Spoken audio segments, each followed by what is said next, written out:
Hello, Chasers! It's Christmas time again, and this episode is timely as there are lots of functions coming up, like the office Christmas party. An event so fraught with social faux pas, it often becomes the most talked about subject of the following year, and not always for good reasons. While a Christmas party can be great fun, it can also be the catalyst for people arguing, losing their jobs, or even, worst case scenario, ending up in jail. In fact, it's now become so much of a talking point that lawyers now see this time of the year as a very lucrative part of their litigation business. Not to worry, today's episode has some party safety tips for employers and employees to follow. So let's dive into this episode. The office Christmas party is a chance to relax and unwind with your fellow team members. Sounds great after a busy year, doesn't it? But what's the issue? Many workers see this as a chance to loosen their ties, but fail to realise that the same work code of conduct applies to a party held on company time. But if you're guilty of letting your hair down a little too much, you're not alone. A quick internet search reveals millions of Christmas work party horror stories. One Reddit thread was dedicated solely to the terror tales. This user revealed an embarrassing nickname he picked up. Well, once my boss challenged me to a shot contest at the start of the night, I blacked out shortly thereafter. But when I came into work the next day, I had received the new nickname of Steak Pants. I never asked what I did to get this nickname, and I really don't want to know. While things didn't go quite so badly for this lucky partygoer, our CEO got drunk and announced that he would be taking the entire company on vacation to Cancun. 10 months later he did. Yeah, I work for one of those startups. And one woman made the ultimate faux pas.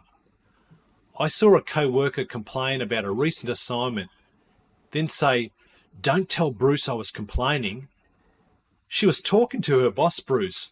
She then tripped over a chair and started laughing drunkenly. So how can you avoid the embarrassment of shamefully walking into work the next day to a barrage of jokes from your co-workers, or, worse, facing a stern talking to from your boss? Well, follow these tips. Number 1, always attend. This is the business's way of saying thanks for all your hard work that year. So you'd need a pretty incredible excuse not to be there. Number 2, ask someone to introduce you to the boss if in a very large business. Christmas parties are a great excuse to mingle with more people in your company. But if you're seeing this as the perfect time to chat to your boss, it's probably best not to go bounding over at the end of the evening. Instead, get someone to introduce you. That way it won't look as though you've only plucked up the courage after one too many wines. Number 3, don't talk about your private life. What we mean by this is don't go too deep. Your co-workers don't need to know about the feud you're having with your husband or the sister that's making your life a misery. Talk about recent holidays or books you're reading, even your kids, but keep it light-hearted. Number 4, stick to a dress code, but don't reveal too much. If your company has a dress code, make sure you follow it, if you don't want to stand out for the wrong reasons. Having said that, stay away from anything too risque.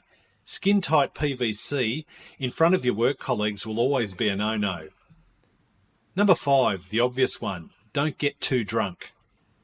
It's all too easy to take advantage of the free alcohol, but with such stigma around office parties, people are more likely to remember your little indiscretions than on any other night. Give yourself a drink limit. Make sure you drink plenty of water and eat whatever food is on offer. No one wants to be the butt of the work jokes in the new year.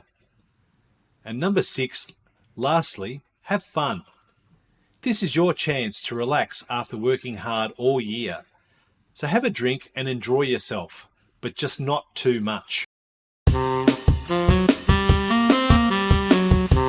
While a Christmas party can be great fun, don't let the one you attend be the catalyst for arguments or fights, losing your job, or even worst case scenario, ending up in jail. Make sure when you read the news or see Facebook posts that you are not featured in Christmas parties gone wrong. Thank you for listening. I'm Chris Becks, and I look forward to bringing you another episode soon. If you enjoyed this episode and you'd like to help support the Chasers channel, we would love you to share it with your business friends and colleagues, post about it on social media, or leave a rating and review. To catch all the latest from CBEX Business Solutions for Good, follow us on Facebook at facebook.com/CBEX, Instagram @CBEX, and on the internet at cbex.com. Thanks again, and we'll be sharing new info with you on our next episode.